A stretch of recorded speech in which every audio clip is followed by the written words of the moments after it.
Sir को मैं विनती करता हूँ कि सर हमारे बच्चों के साथ अपना अनुभव साझा करें, कुछ टिप्स हमारे स्टूडेंट्स के लिए दे, ताकि वो हमारे आने वाली जो हमारी जनरेशन है थिएटर की, हमारे डिपार्टमेंट में उनको कुछ लाभ हो सकता है।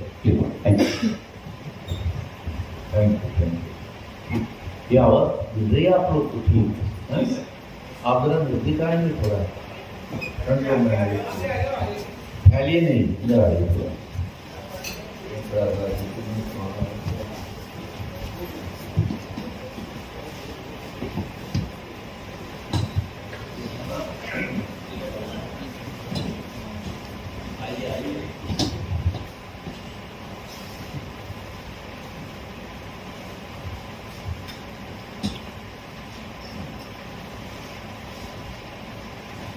मैं कहाँ से शुरू करूँगा?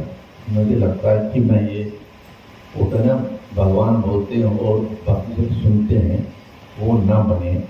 मैं इतना विद्वान भी नहीं हूँ। मैं चाहूँगा कि आप हिंदी सभी समझते हैं क्या?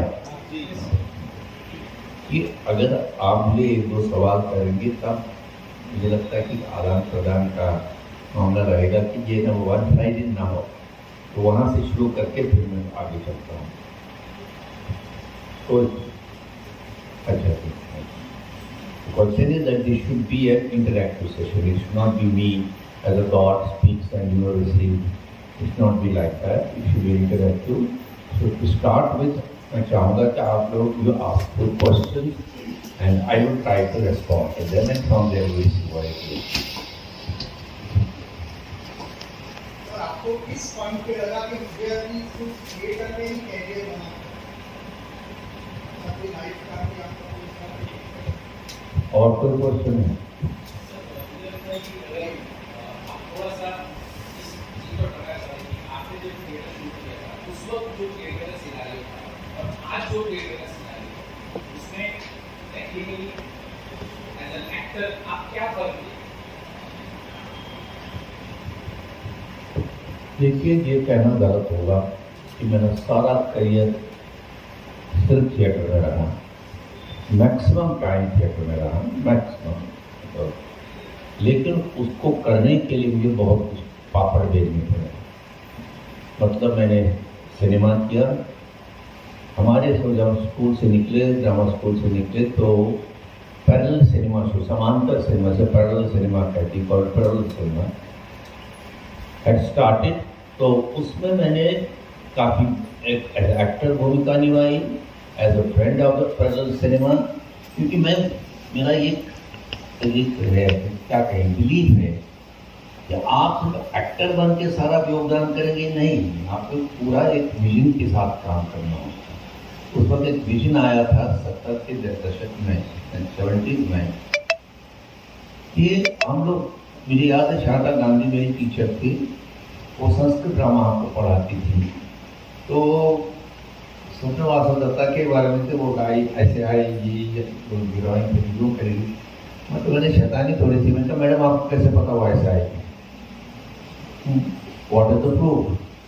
डांट खाई वगैरह वगैरह। बट हुआ क्या था, हम लोग उस वक्त माहौल ऐसा था हमारे जमाने में, माहौल बहुत अच्छा माहौल था कि हम लोग ढूंढ रहे थे। क्योंकि हुआ क्या था, जो अब भी शायद इस वक्त हो रहा है, जो गल्फ कंट्रीज में हो रहा है, वैसा ही तब वियतनाम वॉर में हुआ। वियतनाम वॉर एक देश है जो realise how that country came into being what it is. They fought a endless war with American. कोई भी ऐसा बॉम्ब नहीं था जिसका एक्सपेरिमेंट उन्होंने वियतनामीज लोगों पर नहीं किया। नेपॉम बॉम्ब, ये बॉम्ब, एक्सपेरिमेंट चला।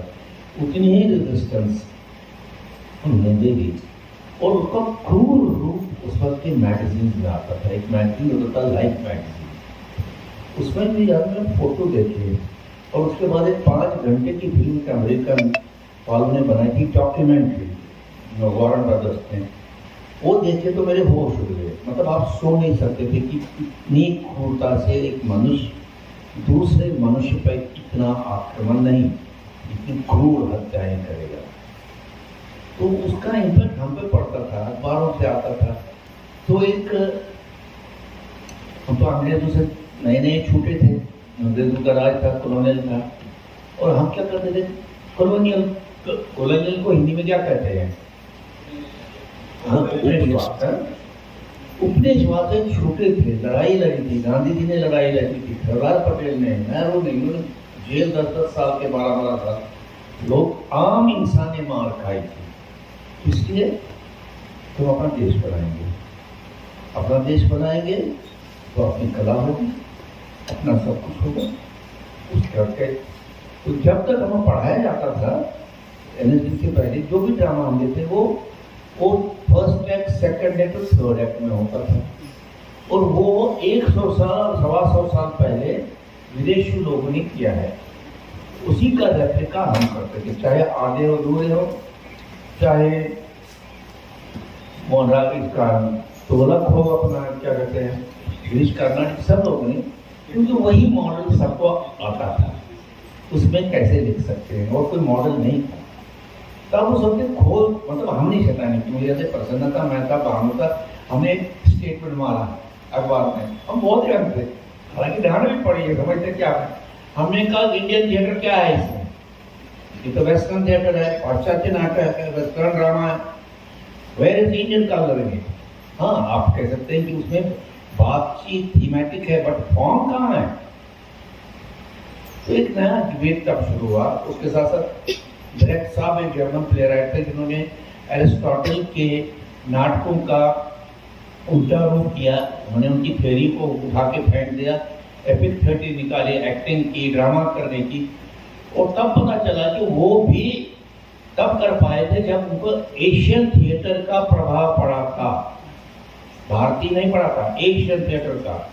उसमें इंडोनेशियन था, चाइनीज था, जापानीज था और हमारा।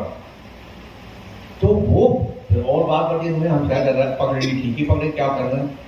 तब शुरू हो गया ड्रामा स्कूलों में स्टडी करने के लिए कि फोक थिएटर क्या है।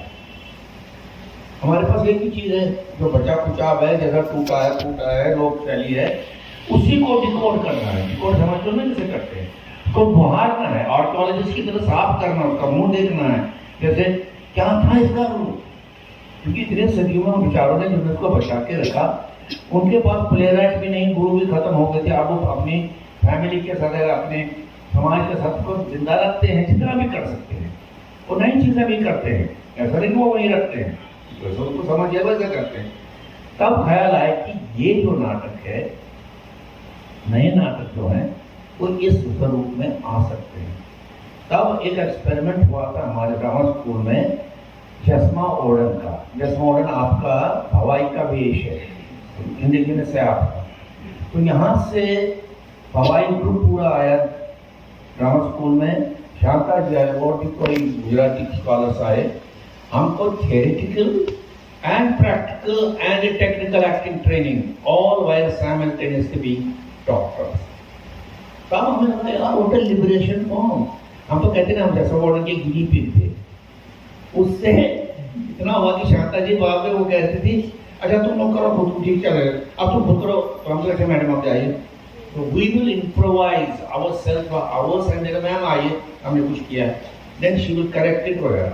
मतलब कहने का ये है कि हमें तब ये समझ में आया उस वक्त के नौजवान के हम कि हमको अपने देश का जो थिएटर बनाना है वो हमारे लोक स्वरूप से ही होगा। अब आप कहेंगे शास्त्र संज्ञा हो, संस्कृत ड्रामा नहीं हो, लोक शैलियाँ वो उन लोगों की शैली है जो सब ऑर्डर में जो पिछड़े हुए वर्गों में, मोस्टली फोक थिएटर जितना भी है पिछड़े वर्गों ने दबा के रखा है।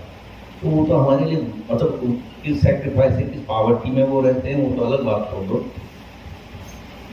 तब धीरे धीरे आप देखेंगे प्ले आया हाईवदर, उसके बाद आया घासीराम कोटवाल, उसके बाद आया मणिमंत्र के भी एक प्ले का था, अपना राजस्थान से भी एक प्ले। तो लोक शैलियों में सब लोग समझ के करने लगे। लेकिन फिर वही होता है जो हमेशा किसी भी प्रोजेक्ट का होता है, लोग शैली के पैसे देने लगे संगीत नाटक अकेडमी में, फिर तुम लोग करो। तो आप क्या करते थे, आसान तरीका सरलीकरण, ढोलक नगाड़ा भोंगल भोंगल या कुछ जो भी इंस्ट्रूमेंट होगा वो लगा दो, हो गया फोक। वो फोक नहीं है, और बेईमानी कर रहे हैं फोक के साथ, एक रिचुअल बना दिया। इस तरह से आपको अनलेस अनटिल उसमें आप आधुनिकता का बीज नहीं डालेंगे, जो आपके देश में हो रहा, आपके घर में हो रहा, आपके समाज में हो रहा है, तब वो जिंदा होगा। नहीं तो वो ऐसा होगा कि हमने पुराना किए, हमने पैसे पुराने किए, वो ऐसे होगा जैसे कोई पानी जिसका रास्ता ना नया पानी आने का न बाहर जाने का, वो पानी सड़ता है, उसमें काई जलती है। तो आपको वो नहीं करना है। आपको करना क्या है, आपको इस सब चीज को निकालना है और नए आइडिया को लाना है उसमें। लेकिन आप है, आप किस फॉर्म में करेंगे, आप कौन सा फॉर्म में, लेकिन उसको और समझने के लिए मैं अपनी कहानी बताऊंगा, व्यक्तिगत कहानी। मुझे पता चला कि नौकरी तो मैं कर नहीं सकता। नौकरी क्या थी, टेलीविजन में प्रोड्यूसर बनो या सॉन्ग और ड्रामा डिविजन में मैनेजर बनो, डिप्टी डायरेक्टर बनोगे, मारोगे, खपोगे और तुम कुछ करोगे नहीं। तो मैंने कहा नौकरी का खवाब ही नहीं होता है। तो मैं गया, पहाड़गंज एक जगह है दिल्ली में जहाँ पर रेलवे स्टेशन है, वहाँ पर पुरानी कबाड़ी हुए, तब हिप्पियों का ज़माना था। तो वहाँ से मैंने एक हिप्पी से 200 रुपये का स्लीपिंग बैग खरीदा है। और तब ऐसे ये सब ये नहीं होते थे बैग, मिलिट्री के ऐसे कुछ होते थे, वो कोई 50-60 रुपये में मिला दिल्ली में। वो लेके मैंने कहा चलो इंडिया देखते हैं। तो हम देहातों में गए। देहातों में जितना कुछ हमें कम आता था, ये मेरे एहसास होगा जब मैं देहातों के कलाकारों से मिला। उनके पास कला की पूंजी बहुत है, इकोनॉमिकली वो पुअर हैं, गरीब हैं, सादे हैं, कल्चरली बहुत रिच है, भव्य रिच है। ये जो आपने ये शॉल दिया, ये भी उन्हीं का बना हुआ है, उन्होंने ही बनाया हुआ है। तो वो समझ लाना, ठीक है, वो तो गोल्ड माइन है, उसको समझना, उनसे सीखना, उनके साथ रहना, खाना पीना, ये सब करना। तब एक समझ आई कि एक जनरल में उसमें ये आया समझ मुझे कि जो मैंने नाट्य शास्त्र पढ़ा है वो अब डिकोड हो गया कि क्या रहा होगा। एक्सेप्ट तो नहीं कर सकते आप, तो क्या रहा होगा। तो आप देखते हैं कि फिर आप संस्कृत ड्रामा पढ़ते हैं, एक तरफ वो मॉडल है, दूसरे से आपका मॉडल है लोक शैली का, 2 मॉडल है आपके पास। तो आप ये कहते हैं समृद्ध पूरा, मैं कहूँगा फिक्स डिपॉजिट है, इसको कैसे हम निकालेंगे। लेकिन तब ये भी समझ आया कि जो संस्कृत ड्रामा है, चाहे कालिदास है, भाभूति है, भास है, ये ड्रामा एक स्टेज पे होते थे। वो आपने पढ़ा होगा वो संस्कृत ड्रामा का आर्किटेक्चर, एक बड़ा प्ले के लिए रेक्टेंगुलर स्टेज, छोटे के लिए उस पर छोटा त्रिकोण और स्क्वायर थिएटर वहाँ करते थे। लेकिन उनका मॉडल 1-2 है केरला में, केरला के मंदिरों में। केरला के मंदिर के आप लोग गुरुवायूर टेम्पल जाएंगे तो वहाँ देखिएगा, या वटकनाथ टेम्पल है।